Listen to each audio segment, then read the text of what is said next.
विश्व हिंदू परिषद के कार्यकारी अध्यक्ष आलोक कुमार जी इस वक्त हमारे साथ फोन लाइन पर जुड़ चुके हैं। आलोक कुमार जी, पहला रिएक्शन विश्व हिंदू परिषद का आपका मालेगांव ब्लास्ट केस में सभी 7 के 7 अभियुक्तों को बरी कर दिया गया है, बेनिफिट ऑफ डाउट दिया गया है, ये कहा है हालांकि जज साहब ने, लेकिन यह भी कहा कि आतंकवाद का कोई धर्म नहीं होता। आतंकवाद का कोई धर्म नहीं होता, ये तो सच है। यूपीए सरकार के समय जी एक षड्यंत्र रचा गया कि भगवा आतंकवाद के नाम से जिहादी आतंकवाद के सामने एक बोगी खड़ी की जाए। केस बनाए गए, नेताओं को फंसाया गया, जिनको फंसाया गया उनसे वरिष्ठ नेताओं को फंसाने का प्रयत्न किया गया। 17 साल कोर्ट में मुकदमा चला, गवाहों ने प्रोसिक्यूशन को सपोर्ट नहीं किया और कहा कि हमारी गवाही झूठी लगाई गई है। अब न्याय हुआ है, सत्य उजागर हुआ है और दुनिया के सामने ये साबित हुआ है कि हिंदू आतंकवादी नहीं होता है। मेरे मन में एक प्रश्न जरूर है, आपने कहा कि आतंकवादी का कोई धर्म नहीं होता जी, पर सब मुसलमान आतंकवादी हैं ऐसा कोई कह भी नहीं सकता। पर पकड़े जाने वाले अधिकांश लोग एक ही धर्म के क्यों होते हैं, इस पर विचार करने का समय है। मैं इस फैसले का स्वागत करता हूं और मैं विश्वास करता हूं कि जिन लोगों को इस तरह का अन्याय सहन करना पड़ा, 17 साल लड़ना पड़ा, समाज उनका समर्थन में खड़ा रहेगा और उनकी सहायता के लिए भी। ये सनातन के खिलाफ एक साजिश थी। भारतीय जनता पार्टी के कई नेताओं का इस फैसले के सामने आने के बाद अब ये बयान आने लगा है। हम याद कर रहे थे आज थोड़ी देर पहले कि उस वक्त यूपीए की सरकार के दौरान कांग्रेस पार्टी के बड़े बड़े नेताओं ने भगवा आतंकवाद, हिंदू आतंकवाद की थ्योरी सामने रखते हुए क्या क्या कहा। आपको भी ऐसा लगता है क्या कि ये साजिश थी? मुझे ध्यान है कि अभी जो विपक्ष के नेता हैं वो एक अमेरिकी राजनयिक से मिलने गए। उस राजनयिक ने जिहाद के बारे में चर्चा की और राहुल गांधी जी ने उनसे कहा कि जिहाद से बड़ा खतरा भगवा आतंकवाद है। हिंदू समाज को आतंकी कहना और उसको जिहाद के बराबर के लेवल पे लाके खड़ा करना, यह षड्यंत्र, और इस स्टेटमेंट से मैं मानता हूं कि राहुल गांधी इसमें शामिल थे। जी बहुत बहुत शुक्रिया आलोक कुमार जी हमसे बात करने के लिए। विश्व हिंदू परिषद के कार्यकारी अध्यक्ष आलोक कुमार जी का पहला रिएक्शन हमने आपको दिखाया इस फैसले के बाद। एनआईए की स्पेशल कोर्ट ने साध्वी प्रज्ञा और कर्नल पुरोहित समेत सभी 7 अभियुक्तों को इस मामले में बरी कर दिया है। तो सबसे बड़ा फैसला आपको बता रहे हैं, मालेगांव ब्लास्ट मामले में 2008 का ये मामला और सभी 7 आरोपियों को बरी कर दिया गया है। कोर्ट का बहुत महत्वपूर्ण फैसला। आपको बता दें, मालेगांव के फैसले पर असदुद्दीन ओवैसी ने प्रतिक्रिया दी है। कोर्ट का फैसला निराशाजनक है, ये ओवैसी का कहना है। क्या महाराष्ट्र सरकार ऊपरी अदालत जाएगी? मालेगांव में 6 लोगों को किसने मारा था, ये सवाल पूछा असदुद्दीन ओवैसी ने। एनआईए, एटीएस के अफसर जिम्मेदार माने जाएंगे? और संदीप इस वक्त हमें ज्वाइन कर रहे हैं, जयप्रकाश के साथ वो मौजूद हैं, कोर्ट के अंदर मौजूद थे जब फैसला पढ़ा जा रहा था। इस पूरे मामले पर असदुद्दीन ओवैसी ने सवाल उठा दिए, लेकिन संदीप एक बड़ी बात जो कोर्ट ने कही है कि इस पूरे मामले पर साजिश का कोई एंगल नहीं मिला है। ये भी नहीं मिला है कि क्या ब्लास्ट से पहले बैठक हुई थी, ये भी कुछ नहीं मिला, यानी सबूतों का अभाव बताया गया है। इतना लंबा ट्रायल चला, ये पूरा 17 साल लंबा, लेकिन उसके बाद भी असली आरोपी अभी भी छिपे हुए हैं। संदीप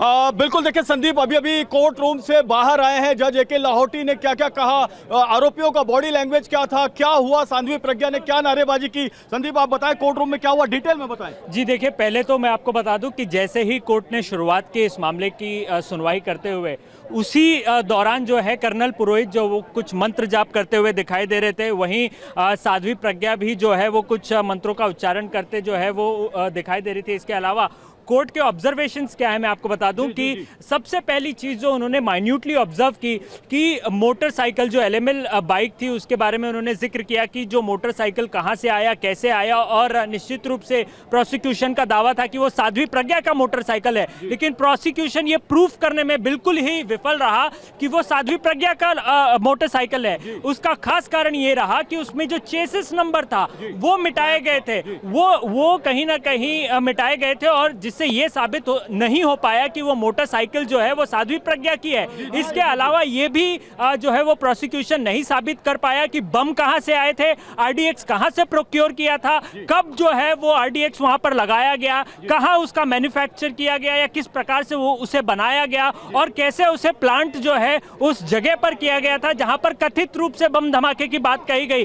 कोर्ट ने कहा कि ये 6 लोगों के साथ जो है वो न्याय नहीं हुआ है। निश्चित रूप से जो जांच एजेंसियां हैं वो विफल रही हैं ये प्रूफ कर पाने में कि जो संदीप ये बताएं, कर्नल पुरोहित जब शुक्रिया अदा कर रहे थे, साध्वी प्रज्ञा जब शुक्रिया अदा कर रही थी, किस तरीके से वो उनका बॉडी लैंग्वेज था? साध्वी प्रज्ञा कोर्ट में रो भी रही थी। जी देखिए, साध्वी प्रज्ञा वेल में गई, विटनेस वेल में गई, और जहां पर कोर्ट ने या यूं कहें कि एके लोहाटी, जस्टिस एके लोहाटी ने उन्हें हिंदी में ब्रीफ किया। उन्होंने बताया कि जो आरोप आप पे लगे थे वो कहीं ना कहीं जो प्रोसिक्यूशन है वो विफल रहा ये प्रूफ कर पाने में। साध्वी ने ये कहा कि मुझे प्रताड़ित किया गया, मैं तो उन अधिकारियों का नाम भी नहीं ले सकती, इस धर्म संकट में कुछ इस प्रकार की बातें कही। 17 साल तक उन्हें जो है वो इस प्रताड़ना को झेलना पड़ा। हिंदू आतंकवाद और भगवा आतंकवाद जैसे शब्दों का प्रयोग किया गया, मुझे आतंकी कहा गया, हिंदुत्व को जो है वो अपमानित किया गया, तो कुछ इस प्रकार की बातें कही। इसके साथ साथ वो बेहद इमोशनल नजर आई। आपको आंखों में आंसू आ गए थे। बिल्कुल दर्द उनका जो है वो आंखों के आंसुओं से छलक रहा था, और कहीं ना कहीं वो अपने आप को रोक नहीं पा रही थी। क्या कोई नारेबाजी भी की साध्वी प्रज्ञा ने? जी आपको मैं बता दूं कि समीर कुलकर्णी जो एक आरोपी इस मामले में बरी हुए हैं, उन्होंने ये दरखास्त की थी कि मैं नारेबाजी करना चाहता हूं, लेकिन कोर्ट ने उन्हें मना कर दिया। किसी भी प्रकार की नारेबाजी जो है वो कोर्ट ने अलाउ नहीं की। लेकिन निश्चित रूप से ये दो जानकारियां दे रहे हैं हमारे संवाददाता संदीप, जो कि कोर्ट के अंदर मौजूद थे। साध्वी प्रज्ञा रो रही थी कोर्ट के अंदर, उनकी आंखों में आंसू आ गए थे, उन्होंने जो यातनाएं झेली उनके बारे में बताया गया, और दूसरे जो आरोपी थे उन्होंने कहा कि मैं नारेबाजी करना चाहता हूं, लेकिन कोर्ट ने इसकी इजाजत नहीं दी। जेपी नहीं कर पाए। सुधाकर चतुर्वेदी इनफैक्ट जिनके घर पे आरडीएक्स रखा गया वो भी नहीं प्रूफ कर पाए कि कैसे, कहां से, क्यों आया। संदीप, इसके अंदर मेजर रमेश उपाध्याय ने यह भी कहा कि मेरी पत्नी को आतंकी कहा गया, मेरे बच्चों को आतंकी का बच्चा कहा गया। तो ये जो बातें हुई, तो मेजर रमेश उपाध्याय कितना इमोशनल? जी निश्चित रूप से सारे ही आरोपी जिनको बरी किया गया है वो सारे ही इमोशनल दिखाई दिए, और सबसे बड़ी बात उन्होंने ये कहा कोर्ट में कि मुझे आतंकी कहा गया, मेरे बच्चों को आतंकी का बच्चा कहा गया, मेरी धर्म पत्नी को आतंकी का पत्नी कहा गया। हमारे साथ महाराष्ट्र के डेप्यूटी सीएम एकनाथ शिंदे खुद मौजूद हैं। शिंदे साहब, स्वागत है आपका टीवी 9 भारतवर्ष पर। क्या कहना चाहेंगे? एनआईए कोर्ट का फैसला आ गया है, मालेगांव ब्लास्ट केस के सभी अभियुक्त बरी कर दिए गए।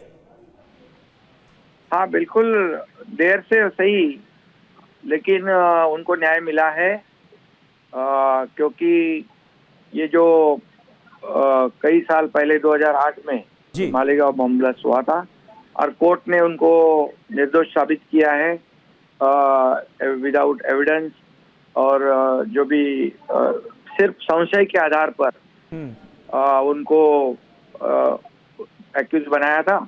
अब इसलिए यहाँ पर उनको आज निर्दोष किया है। कोर्ट का निर्णय है, कोर्ट का निर्णय का स्वागत है। और जब कई बम ब्लास्ट हो रहे थे तब तत्कालीन राज्यकर्ता लोगों ने ये भगवा दहशतवाद है ऐसा कहकर इसको डाइवर्ट करने की कोशिश की थी, क्योंकि उन्होंने पहले भी कहा था कि दहशतवाद का कोई कलर नहीं होता, रंग नहीं होता है। लेकिन फिर भी जब मालेगांव ब्लास्ट हुआ तब उन्होंने कहा कि ये भगवा दहशतवाद है। तो भगवा दहशतवाद करने वाले राज्यकर्ता तत्कालीन कांग्रेस हो और उनके सहयोगी हो, उनको एक बहुत बड़ी एक सबक है, एक चपराक है। आपको लगता है जानबूझकर यूपीए की सरकार के दौरान, कांग्रेस की सरकार के दौरान भगवा आतंकवाद नाम का यह टर्म गढ़ा गया हिंदू धर्म को अपमानित करने के लिए? यह साजिश हाँ, थी? सही बात है। ये जब ब्लास्ट हो रहे थे, मुंबई में भी ब्लास्ट हुए थे, कई जगह ब्लास्ट हुए थे, तब उन्होंने कहा था कि ये आतंकवाद का कोई रंग नहीं होता, कलर नहीं होता जी। लेकिन इसको हिंदू धर्म को, हिंदुत्व को बदनाम करने के लिए उन्होंने कहा था कि ये भगवा दहशतवाद है। लेकिन ये राजनीति करने की कोशिश तब की थी, लेकिन कोर्ट ने दूध का दूध पानी का पानी के फैसला दे दिया है। जी शिंदे साहब, एक बहुत अहम सवाल है कि इतना लंबा ट्रायल चला, ये पूरा मुकदमा चला जिसमें इसमें अभियुक्त बरी हुए हैं, उनकी तरफ से भी कहा गया कि हमारे ऊपर हम जो भी आरोप लगाए गए सब निराधार थे, हिंदू आतंकवाद की थ्योरी को भी ध्वस्त कर दिया कोर्ट ने। लेकिन क्या इसके पीछे जो गुनहगार थे, असली गुनहगार, वो छिपके बैठे हुए हैं? अब क्या होगा इस पूरे मामले पर? क्या अब नए सिरे से कार्रवाई होगी? क्या वो आरोपी खुलकर सामने आ पाएंगे जो मालेगांव बम ब्लास्ट में आरोपी थे? देखिए, तब की यूपीए सरकार है, यूपीए सरकार थी, तब उन्होंने सही आरोपी को इस जो घटना है उसमें सही जो जिसने कहा ये आतंकवाद किया था उनको छोड़कर भलते कोई उन्होंने इसमें ये आरोपी बनाया और इसलिए लंबे अरसे तक एक चली। सही माने तो ये बहुत जल्दी फैसला होना चाहिए था। इतने सालों तक ये लोग जेल में रहे, सलाखों के पीछे रहे और उनके ऊपर अन्याय हुआ है, लेकिन अभी देर से सही कोर्ट ने न्याय किया है। जयप्रकाश सिंह हमारे संवाददाता लगातार हमारे साथ मौजूद हैं। जेपी, अब लगातार जो पॉलिटिकल बयानबाजी है वो इसे लेकर शुरू हो गई है। कांग्रेस पार्टी पर बीजेपी और बीजेपी के सहयोगी दल हमलावर नजर आ रहे हैं, खास करके वो जो भगवा आतंकवाद का टर्म गढ़ा गया था यूपीए सरकार के दौरान, उसे लेकर। बिल्कुल सही बात है। जिस तरीके से भगवा आतंकवाद का टर्म्स गढ़ा गया था उसको लेकर ये जो स्पेशल एनआईए कोर्ट है उसके अंदर काफी बातें हुई हैं। आप बताएं संदीप, और क्या क्या चीजें अंदर? देखिए, सबसे पहली बात जेपी की, जो एटीएस और एनआईए का इन्वेस्टिगेशन है, दोनों के इन्वेस्टिगेशन में काफी फर्क जो है वो ऑब्जर्व किया गया है कोर्ट द्वारा। कोर्ट ने ये सबसे बड़ी लाइन, आज की सबसे बड़ी लाइन कोर्ट ने ये कही कि आतंकवाद का ना तो कोई धर्म होता है, ना तो कोई रंग होता है। योगेश देश पांडे जो हैं वो भी थे। योगेश जी, आप बताएं कि जिस प्रकार से ये लाइन कही गई, कहीं ना कहीं एक बहुत बड़ा ऑब्जर्वेशन और मैसेजिंग भी है तमाम उन दलों को जिन लोगों ने हिंदू टेररिज्म का जो है वो टर्म इस्तेमाल किया था। भगवा आतंकवाद का जो कांग्रेस ने फैलाया गया भ्रम और जो फेक टर्म था वो आज कहीं ना कहीं ध्वस्त हो गया है। तो बिल्कुल, तो निश्चित रूप से ये सबसे बड़ा। आपने बताया साध्वी प्रज्ञा जब जज साहब को अपनी बात बता रही थी तो फिर उसके बाद उसके पहले जो है कर्नल पुरोहित ने अपनी बात रखी। कर्नल पुरोहित ने, देखिए, मैं आपको बताऊं कि पहले साध्वी ने अपनी बात रखी, उसके बाद कर्नल पुरोहित ने रखी। कर्नल ने कहा कि मैं आर्मी में काम करता आया हूं, काम करता रहा हूं और करता रहूंगा, और मैं कोर्ट को इस बात के लिए धन्यवाद देता हूं कि जो तमगा मुझ पर लगा था, जो आरोप मुझ पर लगे थे, वो सारे बेबुनियाद साबित हुए। आरोप लगे थे वो सारे बेबुनियाद हैं, सारे निराधार हैं और कोर्ट की तरफ से बरी किया गया है साध्वी प्रज्ञा ठाकुर समेत 7 आरोपियों को मालेगांव बम धमाके मामले में 2008 के इस मामले में बरी किया गया है, लेकिन बेनिफिट ऑफ डाउट भी दिया गया है। भोपाल चलते हैं क्योंकि भोपाल लगातार एपिसेंटर रहा इस केस से जुड़ा हुआ। साध्वी प्रज्ञा ठाकुर यहीं से सांसद रही बीजेपी की, और उसके बाद उमा भारती का भी शुभम रिएक्शन आ गया। शुभम हमें ज्वाइन कर चुके हैं सीधे भोपाल से। उमा भारती ने कहा है कि सभी आरोप निराधार थे और अब ये कोर्ट ने भी मान लिया है।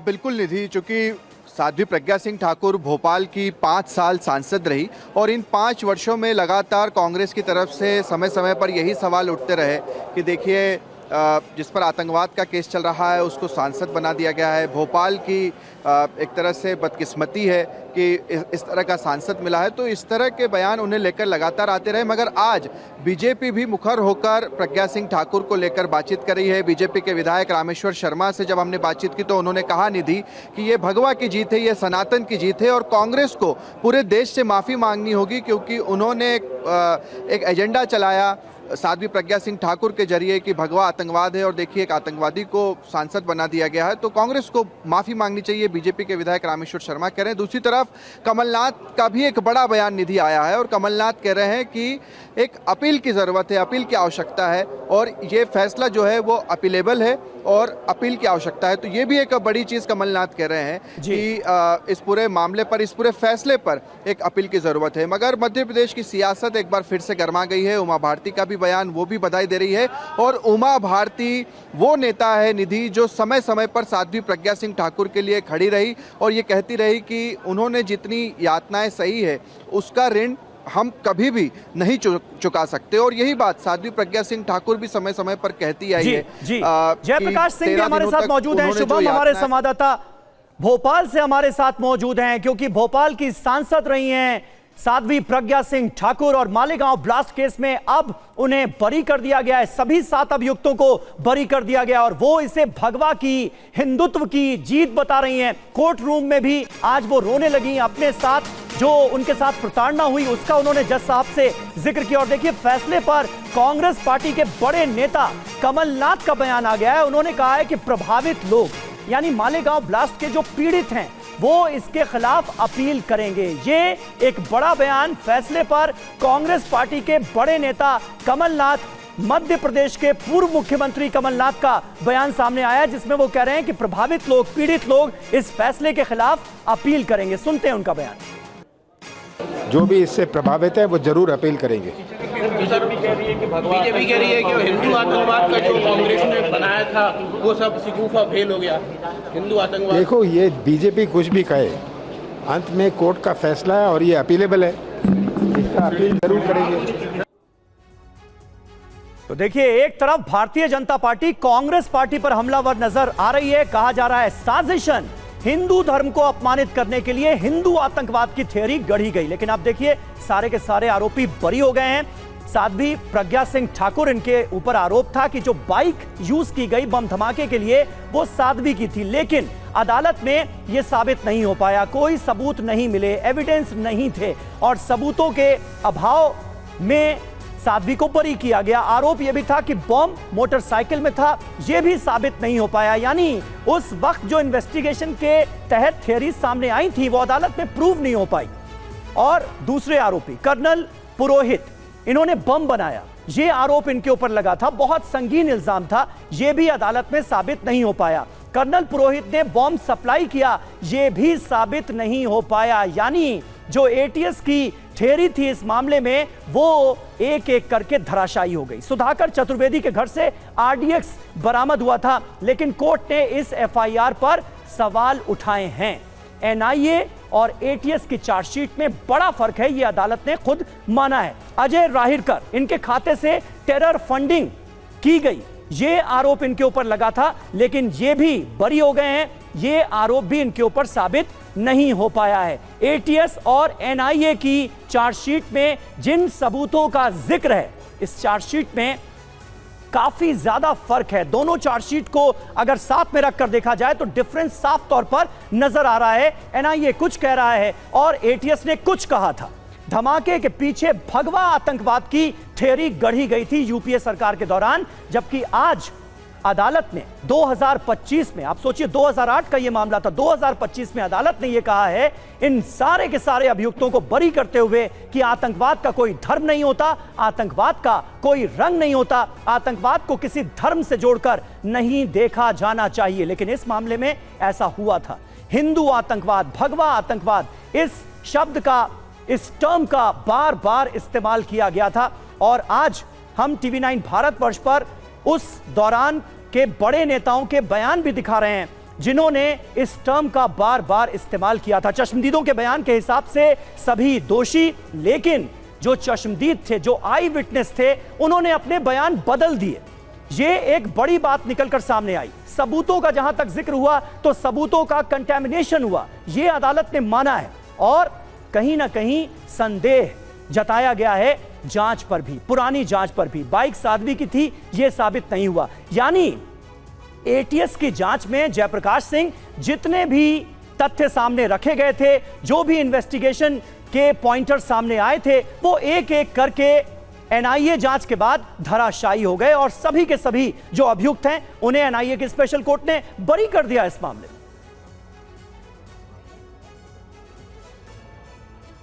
जयप्रकाश, आप ही से सवाल था।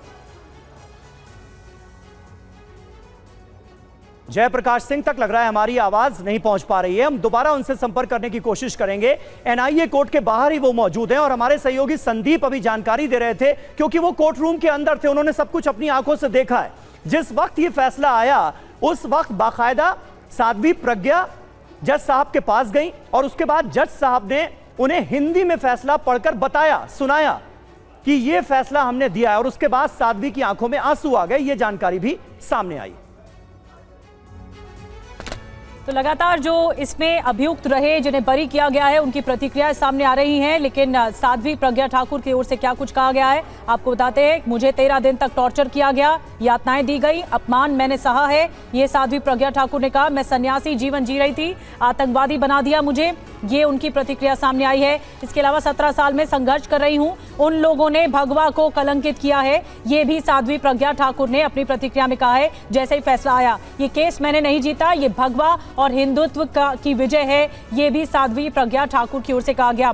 हिंदू आतंकवाद कहने वालों को दंड मिलेगा, ये भी कहा गया उनकी ओर से। और भोपाल की सांसद रही हैं, भगवा आतंकवाद कहने वालों को दंड मिलेगा। जिस तरह से भगवा आतंकवाद को आगे बढ़ाया गया, ये बात कहने वालों को दंड मिलेगा, सजा मिलेगी, ये कहना है साध्वी प्रज्ञा ठाकुर का। जयप्रकाश लगातार हमारे साथ जुड़े हुए हैं। संदीप जो अंदर कोर्ट में मौजूद है, एनआईए की स्पेशल कोर्ट ने आज फैसला सुनाया है और वो भी बता रहे थे कि कोर्ट में एक एक बात क्या हुई है। साध्वी प्रज्ञा ठाकुर रोने लग गई कोर्ट में, ये भी उन्होंने बताया। साथ में जो समीर कुलकर्णी इस पूरे मामले पर अभियुक्त रहे जिन्हें बरी किया गया, उनकी ओर से भी कहा गया कि मैं मंत्र पढ़ना चाहता हूं, लेकिन इजाजत कोर्ट की तरफ से नहीं दी गई। कोर्ट की एक एक बातें जो है वो सामने रखी गई हैं। वो बताया गया है कि कोर्ट में आज जो भी दलीलें रखी गई, अभियुक्तों की तरफ से कहा गया, ये तमाम चीजें भी बताई गई हैं। अब जो फैसला है वो एक बहुत महत्वपूर्ण कड़ी है इस पूरे मामले पर। जो एक आरोप अजय राहिरकर के पे लगा कि इस पूरे मामले पर संदीप ने यह भी कहा, जो कोर्ट में मौजूद थे हमारी सहयोगी, उनकी ओर से कहा गया कि एटीएस जो शुरुआती जांच कर रही थी, फिर 2011 में एनआईए को ये जांच शिफ्ट की गई। इन दोनों जांच में फर्क है, ये कोर्ट ने इस बात को महसूस किया है। कोर्ट ने बताया कि दोष साबित करने के लिए, दोष सिद्ध करने के लिए ये जरूरी है कि सबूत होने चाहिए। जैसा कि साध्वी प्रज्ञा ठाकुर ने प्रतिक्रिया दिया, अब इस मामले में ऐसा लग रहा है कि जो पीड़ित है, विक्टिम है, इस मामले में आगे अपील कर सकते हैं, ऊपरी अदालत में अपील की जा सकती है। लेकिन जिनको बरी किया गया है, जो अब तक अभियुक्त थे, जिन पर आरोप थे, जिन 7 आरोपियों को बरी किया गया है, उनकी तरफ से एक एक करके प्रतिक्रिया सामने आ रही है।